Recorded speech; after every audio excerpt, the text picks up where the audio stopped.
Hi, I'm Rebecca Chen, and this is the story of how my silly little hobby saved my family from financial ruin. Though my husband and in laws took their time learning to appreciate it. Sometimes life's greatest victories come when people underestimate you.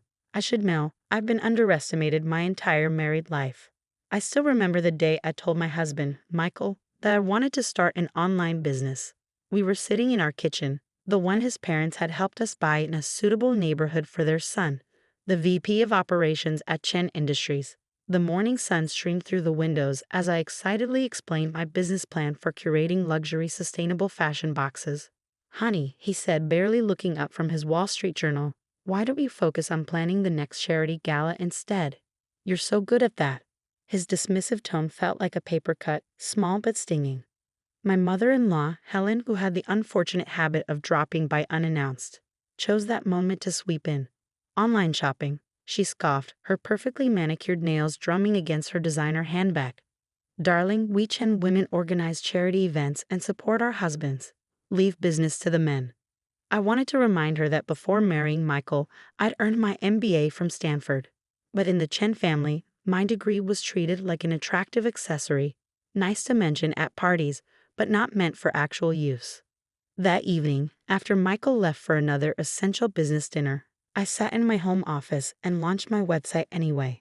I'd spent 6 months researching sustainable fashion brands, building relationships with designers, and studying market trends. I called it Greenland Box, a luxury subscription service that delivered carefully curated, sustainable fashion pieces to environmentally conscious professionals. For 3 months, I worked in secret, packing boxes in our garage while my husband was at work. Helen would stop by, see me in casual clothes, sorting through inventory, and click her tongue disapprovingly. If you're bored, dear, the hospital board always needs volunteers, she'd suggest, as if I were a child needing direction. The first sign that I might be onto something came when a major fashion influencer featured one of my boxes on her Instagram. Orders jumped from 50 to 500 overnight. I hired 2 part-time college students to help with fulfillment, converting half our 3-car garage into a makeshift warehouse. Michael barely noticed. He was too busy at Chen Industries, where his father was grooming him to take over as CEO. At family dinners, they discussed business strategies while shooting concerned glances at my cluttered garage. It's just a phase, my father-in-law would assure Michael. Let her play entrepreneur for a while. Then came the feature in Vogue's sustainable fashion issue. They called Greenland Box revolutionary and the future of conscious luxury. Our subscriber base exploded. I leased a small warehouse and hired a full team. But I still hadn't told my husband how big the business had grown. Why bother? He still referred to it as my little project, when forced to acknowledge it at all. The real turning point came exactly 1 year after I'd launched. I was in my office, reviewing our latest quarterly reports. We'd hit 8 figures in revenue, when Michael burst through the door, his face ashen. The SEC is investigating Dad's company, he blurted out. They're freezing all our assets. I looked up from my laptop, where I'd just approved payroll for my 60 employees. What happened? I asked, my heart racing. Not for our finances, I had those covered, but for the pain in my husband's eyes. Dad's partner has been cooking the books for years, he whispered, collapsing into a chair. Everything's gone. The company, our savings, my job, even this house. It's all tied to company assets. I took a deep breath. Michael, there's something I need to show you. But before I could pull up my company's financials, Helen burst in, mascara streaming down her face. It's all gone, she wailed. 30 years of building this family's legacy, destroyed. How will we survive? Rebecca, you'll have to sell your little jewelry-making business or whatever it is. I smiled slightly, thinking of the warehouse down the street where my team was preparing our upcoming holiday collection. Actually, Mom, I said, turning my laptop around, I think it's time we had a family meeting about my little business. The silence in my home office was deafening as Michael and Helen stared at my laptop screen. The quarterly report showed Greenland Box revenue, $12.8 million in just the last 3 months. This must be a mistake, Helen whispered, her manicured hand trembling as she adjusted her pearl necklace. How could you possibly? Michael kept scrolling through the financial documents, his banking background helping him understand exactly what he was seeing. These profit margins, the growth trajectory, Rebecca, are these numbers real? I pulled up our company's profile on Bloomberg Termo, a subscription I'd kept from my MBA days. Everything's real, independently audited, and completely legitimate, I said quietly. We're currently valued at just over $100 million, and we're in talks with 3 major investment firms for our next expansion round. Helen collapsed into the nearest chair, her Hermes scarf askew. But you pack boxes in the garage. That was a year ago, I explained, pulling up photos of our new warehouse facility. We now have a 50,000 square foot fulfillment center just outside the city. I haven't packed a box myself in months. I have a team of 60 full-time employees, and we're hiring more every month. Michael was still staring at the numbers, his face a mix of shock and something else. Was it shame? Why didn't you tell me? He asked softly. I tried in the beginning, I reminded him. Remember that morning in the kitchen? You told me to stick to planning charity galas. After that, I figured I'd let the business speak for itself when the time was right. Just then, my phone buzzed. It was my CEO dashboard alert. We just signed our 50,000th subscriber. I showed them the notification.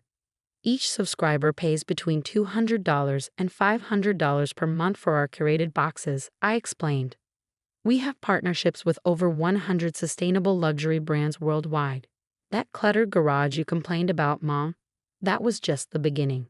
Helen's face had gone from shocked to calculating. Well, she said, straightening her designer blouse, clearly you learned more from our family than we realized. Now, about the SEC investigation.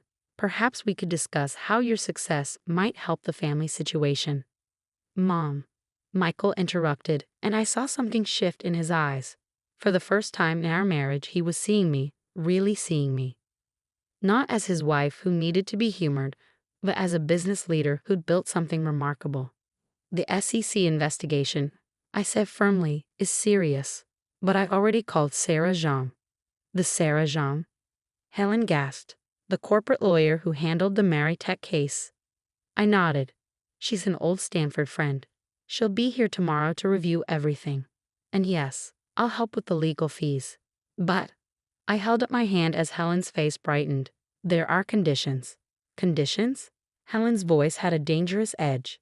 First, I'll help with legal representation. But I won't touch anything related to Chen Industries directly.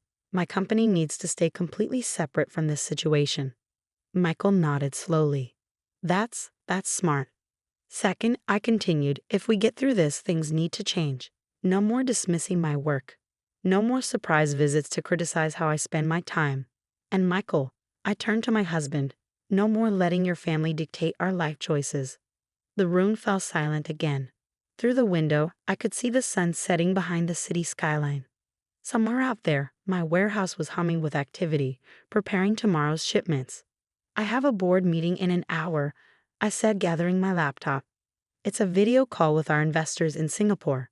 Take some time to process this. We can talk more over dinner. As I stood up, Michael caught my hand. I'm sorry, he whispered. I should have believed in you. I squeezed his hand gently. There's time to fix that. But right now, I need to focus on my company's expansion plans. We're launching in Europe next quarter. Helen opened her mouth, probably to ask about the family's financial crisis, but my phone buzzed again. This time it was my assistant. Mrs. Chen, Forbes is on the line. They want to feature you in their 40 Under 40 issue. I watched my mother-in-law's eyes widen as I responded. Tell them I'll call back in an hour after my board meeting. As I walked out of the office, leaving my stunned husband and mother-in-law behind, I couldn't help but smile. Sometimes success isn't about proving others wrong. It's about proving yourself right. But the story wasn't over yet. The next few weeks would test our family in ways I never expected.